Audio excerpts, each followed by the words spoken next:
আসন্ন শারদীয় দুর্গোৎসব ২০২৪ নির্বিঘ্নে উদযাপন করার লক্ষ্যে মির্জাপুর ইউনিয়নের সকল দুর্গাপূজা উদযাপন কমিটির সাথে মতবিনিময় সভা অনুষ্ঠিত হয়েছে। বৃহস্পতিবার ৩ অক্টোবর বিকেলে মির্জাপুর ইউনিয়ন পরিষদের প্যানেল চেয়ারম্যান জাকির হোসেনের সভাপতিত্বে এই মতবিনিময় সভা অনুষ্ঠিত হয়। এতে মির্জাপুর ইউনিয়নের ১৫টি পূজা উদযাপন কমিটির সদস্যরা উপস্থিত ছিলেন। এ সময় বিভিন্ন বিষয় তুলে ধরে তারা বলেন, আপনারা নিরাপত্তা খুঁজেন, আমার এদের জন্য আপনারা ব্যবস্থা করেন, এটা আসলে সবচেয়ে দুঃখজনক। এটা আমার খারাপ লাগে। আপনারা যদি প্রয়োজন করেন, আপনাদের নিরাপত্তার দরকার, তাহলে আপনাদের ওইখানে প্রশাসনিক মানুষ থাকবে, কিন্তু ওদের আপনারা ওরা লিস্ট দিছে, কিন্তু আমাদের নিরাপত্তার অভাব। কিন্তু আনসার যাওয়ার পরে হয়তো আমরা এত মানুষ রাখতে পারবো না, তো আমরা পাঠাবো। তো এই ব্যাপারে আপনারা সজাগ থাকবেন, সবসময় যোগাযোগ রাখবেন।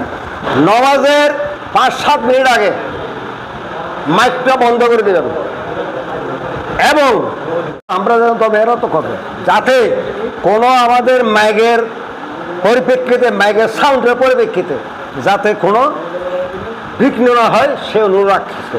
আর একটা মাইকম্যান যারা থাকে সম্ভবত মুসলমান ছেলেরা থাকে। আর আমি একটা অনুরোধ করব যে এখানে হুজুর আছেন, শ্যাম মহোদয় আছেন, আপনাদের যে নামাজের একটা সময়সূচিটা যদি একটু দিলে আমরা ওখানে কি করব সেটা একটা টাঙিয়ে দেবো। এটা মনে হয় সবচেয়ে ভালো হবে। আমার একটা নিজের থেকে বলতেছে আর কি। তো এটা আমাদেরকে আজকে দিয়ে দিলে এটা ভালো হবে। আমরা ঠিক সেভাবে আমরা নির্দেশনা দিয়ে দেবো যে এই টাইমে মাইক বন্ধ, এতটার সময় খোলা, এতটার সময় বন্ধ। আশা রাখবো যে আজকে একটা যারা আছেন দিক নির্দেশনা আমাদের উপস্থাপন করেছেন। আমাদের আইন শৃঙ্খলা রক্ষাকারী বাহিনীর চেয়ে আমি অনুরোধ করবো, আমরা যে একটা অসম্পদের এখানে সবাই বসবাস করি, এই জন্য ভাইদের দুঃখবদ্ধ থেকে আমাদের জায়গায় সুবিধা পরিণত হয়, সেদিকে আপনারা থাকবেন, আমাদের সাথে উদযাপন করবেন। শারদীয় দুর্গোৎসবে সর্বোচ্চ সহযোগিতা করা হবে আখ্যা দিয়ে ইউনিয়ন পরিষদের প্যানেল চেয়ারম্যান জাকির হোসেন বলেন, যে আমার রাসেল ভাই বলেছে আজকে আমার দাওয়াত ছিল বিভিন্ন কাজের বিদায়, বিভিন্ন সমস্যার বিদায় এরা আসতে পারে নাই। প্রত্যেকটি দলের প্রতিনিধি নিয়ে আমরা একটা মনিটরিং টিম করব, সেখানে প্রত্যেক দলের অংশগ্রহণ থাকবে এবং প্রতিদিন আমরা একটা সময়সূচি করে আপনাদের প্রত্যেকটি 15টি পূজা মণ্ডপ আমরা ট্যুর করব, ভিজিট করব। আমরা ওই প্রতিনিধি দল নিয়ে ইউনিয়ন পরিষদ থেকে নিশ্চিত থাকতে পারেন। সেখান থেকে যদি আপনাদের এই 15টি পূজা মণ্ডপ থেকে যদি 4 জন ব্যক্তি দেন, আমি খুশি হব।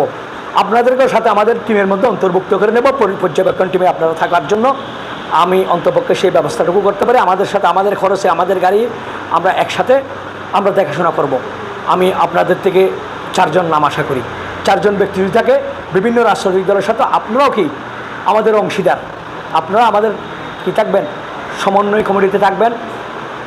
ফেসবুকের ব্যাপারেও বলেছে, আমি ওইদিকে যাচ্ছি না। পাশাপাশি আমরা ওই আজকে এতগুলি যে কষ্ট করতেছি, আমরা সার্থক হব কখন? এগুলি আমাদের সার্থক হবে যখন আমরা সুন্দরভাবে এই পূজাটা আমরা সমাপ্তি করলে এই দিনে আমার সার্থকতা। অনেকে বলেছে, আমি দেখেছি না। আর আমি সবাইকে বলবো, সবাই স্ব অবস্থান থেকে, স্ব ধর্ম থেকে, আমি অন্তপক্ষে আমার কথা বলতে পারি, আমি মহানবুলের দরবারে প্রার্থনা করি যে অন্তপক্ষে কীভাবে আপনাদের এই 11 তারিখ পর্যন্ত আমরা কীভাবে এই পূজাটা আমরা সম্পূর্ণ করবো, আমি মহান রব্বুল আলামিনের দরবারে প্রার্থনা করি। পরে ইউনিয়ন পরিষদের পক্ষ হতে 15টি পূজা উদযাপন কমিটির হাতে নগদ অর্থ তুলে দেওয়া হয়। ডেস্ক নিউজ, আলোকিত হাটহাজারী। এ সময় বক্তব্য রাখেন হেফাজত নেতা মাওলানা গিয়াসউদ্দিন। সময় আপনাদেরকে যেভাবে সহযোগিতা, আন্তরিকতা, ভালোবাসা দিয়ে, কথাবার্তা দিয়ে আমরা সহযোগিতা করছি, এখনই সেভাবে অবশ্যই আপনাদেরকে সহযোগিতা করব। যদি আপনাদের কোনো সমস্যা হয়, আমাদের চেয়ারম্যান মহোদয় আছেন এবং আমাদের মেম্বারগণ আছেন, যদি আমাদের সাহায্য যে কোনো সময় লাগে অবশ্যই বলবেন, আমরা আপনাদেরকে অবশ্যই সহযোগিতা করব। আপনাদের মণ্ডপে গিয়ে বা আপনাদেরকে গিয়ে কোনো রকম বিশৃঙ্খলা করবে, এটা আমরা কখনো মেনে নিতে পারি না। কারণ আমাদের রাসূল সাল্লাল্লাহু আলাইহি সাল্লাম বলেছেন, আপনার প্রতিবেশী যদি আপনার আঘাত থেকে সে যদি নিরাপদ না থাকে, তাহলে আপনি কখনো ঈমানদার হতে পারবেন না। অতএব আমরা একজন নবী আদর্শে আদর্শিত। আমরা আমাদের নবী করিম সাল্লাল্লাহু আলাইহি সাল্লামকে সবসময় ফলো করি। আমাদের নবী করিম সাল্লাল্লাহু আলাইহি সাল্লাম অন্য কাউকে আঘাত করাকে কখনো অনুমোদন দেয় নাই। এজন্য আমি আমার কথাকে লম্বা করব না, আমি এতটুকু বলতে চাই, আমরা সবাই আন্তরিকতা সম্প্রীতি বজায় রেখে আমরা বসবাস করতে চাই। কোনো দুষ্কৃত যদি আপনাদেরকে হামলা করে বা কোনো রকম ভয়ভীতি দেখায়, তাহলে আপনি প্রশাসনে আশ্রয় নেবেন, আমাদের কাছে আসবেন, আমরা অবশ্যই আপনাদের যথাযথ সহযোগিতা করব।